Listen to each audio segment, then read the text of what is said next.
प्रतिरोध capital R के किसी तार के टुकड़े को 5 बराबर भागों में काटा जाता है। यानी जो आर प्रतिरोध है उसके 5 बराबर भाग में तोड़ दिया गया। जैसे ये हमारा एक तार है, इसका प्रतिरोध आर है, तो इसके 5 बराबर टुकड़े कर दिए, 1 2 3 4 5। इन टुकड़ों को फिर पार्श्व क्रम यानी समांतर क्रम में जोड़ा जाता है। यदि संयोजन का तुल्य प्रतिरोध आर डैश है, अब जो तुल्य प्रतिरोध निकला समांतर क्रम वो कितना निकला, आर डैश निकला।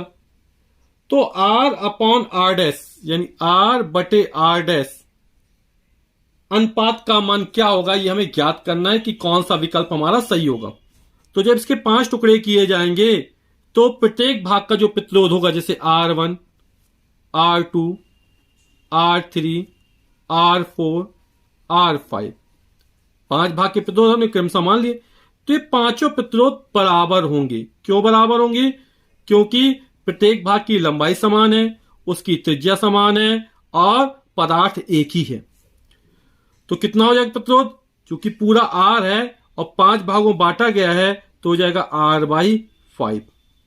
हम जानते हैं कि समांतर क्रमिक तुल्य प्रतिरोध का सूत्र होता है 1/R बराबर 1/R1 plus 1/R2 plus 1/R3 plus 1/R4 plus 1/R5।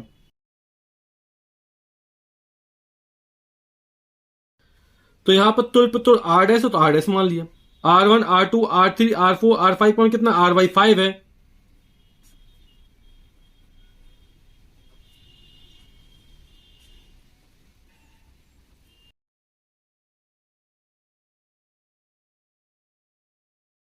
तो 1/R/5 है, 5 ऊपर पहुंच जाएगा तो 5/R हो जाएगा।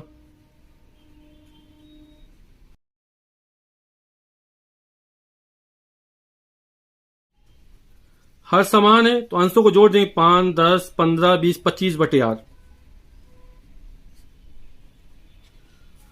तो 1/R डैश का जो मान निकला वो 25 बटे R निकला।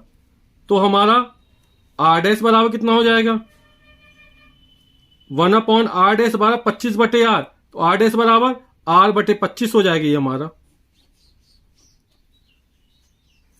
अब हमें R/R डैश इसका मान ज्ञात करना है, तो इसका मान ज्ञात कर लेते हैं। तो R/R डैश, R का मान हमारा कितना, R ही रहेगा, और R डैश का मान निकाला R बटे 25। तो इससे पलट जाएगा, ऊपर जाएगा, गुणा हो जाएगा, तो R गुणे 25 बटे R हो जाएगा। ये R से R कैंसिल, बचे कितना, 25। तो हमसे पूछा जा रहा था कि R/R डैश का मान कितना होगा, तो यहां पर जो हमारा डी ऑप्शन है ये सही है।